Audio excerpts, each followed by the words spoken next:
சுதாகர்,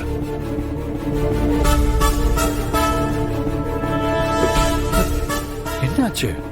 ஆதி, என்ன என்ன பண்றீங்க? எதுக்கு இப்ப கால்ல எல்லாம் விடுகிறீங்க? எனக்கு என் தங்கச்சியை காப்பாத்த இதை தவிர வேற வழி தெரியல ஆதி. என்ன சொல்றீங்க? மித்ராவுக்கு என்னாச்சு? அவளுக்கு ஏதாவது ஆயிடுமோன்னு பயமா இருக்கு ஆதி. உங்களை கல்யாணம் பண்ணிக்கணுங்கிறதுக்காக இப்ப என் தங்கச்சி படுற கஷ்டத்தை என்னால பார்க்க முடியல. இன்னைக்கு கோயிலுக்கு வரும்போது கூட ஆதிக்கும் எனக்கும் கல்யாணம் நடக்கலன்னா நான் எந்த எக்ஸ்ட்ரீமுக்கும் போவேன்னு சொல்லிட்டு வந்தா. ஆதிக்காக நான் என்ன வேணா செய்வேன்னு சொல்லிட்டு இப்ப கையில புண்ணோட உட்கார்ந்துகிட்டு இருக்கா.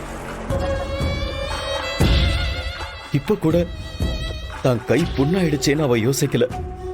நான் ஏன் பொங்க பானைய கீழே விட்டேன், என் ஆதிக்காக என்னால ஏன் சூட்டை தாங்க முடியல, அப்படின்னா ஆதி கூட நான் சேர மாட்டேனான்னு உங்களை மட்டுமே யோசிச்சுட்டு இருக்கா.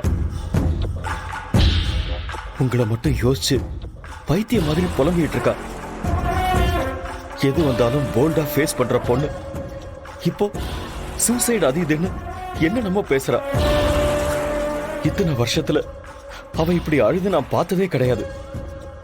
எங்க நான் என் தங்கச்சியை இழந்துருவனோன்னு எனக்கு பயமா இருக்காது. Sudhakar, please will you stop this? Mithra எமோஷனலா உடைஞ்சு போற அளவுக்கு இங்க எந்த தப்புமே நடக்கலையே. மித்ராவால சூடு தாங்க முடியல. மித்ராவோட வேண்டுதலை நிறைவேற்றணும்னு அவளுக்காக பாரதி அந்த பானையை தூக்குனாங்க. இதுல என்ன தப்பு இருக்கு? இதை வச்சு அவ ஏன் ஓவர் திங்க் பண்ணணும்? மித்ரா படிச்ச பொண்ணு தானே. அவகிட்ட பிடிச்சதே அவளோட மெச்சூரிட்டியும் அவளோட கான்பிடன்ஸும் தான்.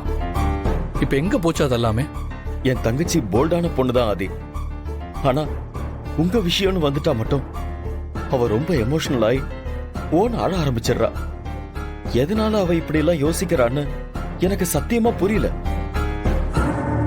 என்னால அவளை நார்மலாக்க முடியல ஆதி. உங்களால மட்டும்தான் அவளை நார்மலாக்க முடியும். சரி, ரிலாக்ஸ். மித்ரா இப்ப எங்க இருக்கா? சரி, நான் இப்ப உடனே அவன்கிட்ட பேசுறேன்.